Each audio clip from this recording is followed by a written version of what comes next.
नमस्कार मंडळी, तुमचं पुन्हा एकदा एका नव्या व्हिडिओमध्ये सहर्ष स्वागत आहे मंडळी. काल राज्याचे मुख्यमंत्री देवेंद्र फडणवीस यांनी वर्ष 2026-27 चा अर्थसंकल्प सादर केला. या अर्थसंकल्पामध्ये देवेंद्र फडणवीस यांनी अनेक महत्त्वाच्या घोषणा केल्या. यामध्ये गावापासून शहरापर्यंत, शेतकऱ्यांपासून कष्टकऱ्यांपर्यंत सर्वांचा समावेश आहे. आणि या अर्थसंकल्पामध्ये त्यांनी काही नवीन योजना देखील आणल्या. मुख्यमंत्री देवेंद्र फडणवीस, उपमुख्यमंत्री एकनाथ शिंदे व उपमुख्यमंत्री सुनेत्रा पवार या तिघांनी मिळून पत्रकार परिषद घेतली व अर्थसंकल्पावरील भाष्य देखील काल केलं. तर मुख्यमंत्री देवेंद्र फडणवीस हे माध्यमांशी बोलताना म्हणाले की हा जो अर्थसंकल्प आहे हा सर्वसमावेशक अर्थसंकल्प आहे.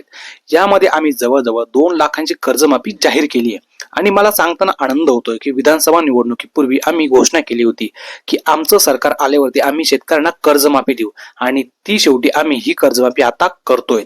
आणि सर्वात महत्वाचं म्हणजे AI चा वापर हा शेतीमध्ये करून उत्पादन जे खर्च आहे शेतकऱ्यांना तो कसा कमी करायचा आणि उत्पादन कसं वाढवायचं हा सुद्धा विचार या अर्थसंकल्पामध्ये केलाय, असं देखील देवेंद्र फडणवीस हे पत्रकार माध्यमांशी बोलताना म्हणाले. पुढे बोलताना मुख्यमंत्री देवेंद्र फडणवीस असे म्हणाले की सर्वात महत्वाचं म्हणजे शेतकऱ्यांना आम्ही सकाळी वीज देण्याचा प्रयत्न करू. या अर्थसंकल्पामध्ये हेच आम्ही केलेलं आहे. त्यानंतर दुसरा महत्वाचा पॉइंट म्हणजे आम्ही सर्व क्षेत्रामध्ये डिजिटलायझेशन केलेलं आहे. शेतकऱ्यांना मोफत वीज सुद्धा आम्ही देण्याचा यामध्ये प्रयत्न केला आहे. त्यासाठी आम्हाला काही निधी देखील मंजूर झालेला आहे. त्यामुळे त्याचा फायदा शेतकऱ्यांना, त्यानंतर शेतमजुरांना अनुदान देण्याचा देखील प्रयत्न आम्ही या अर्थसंकल्पामध्ये केलेला आहे.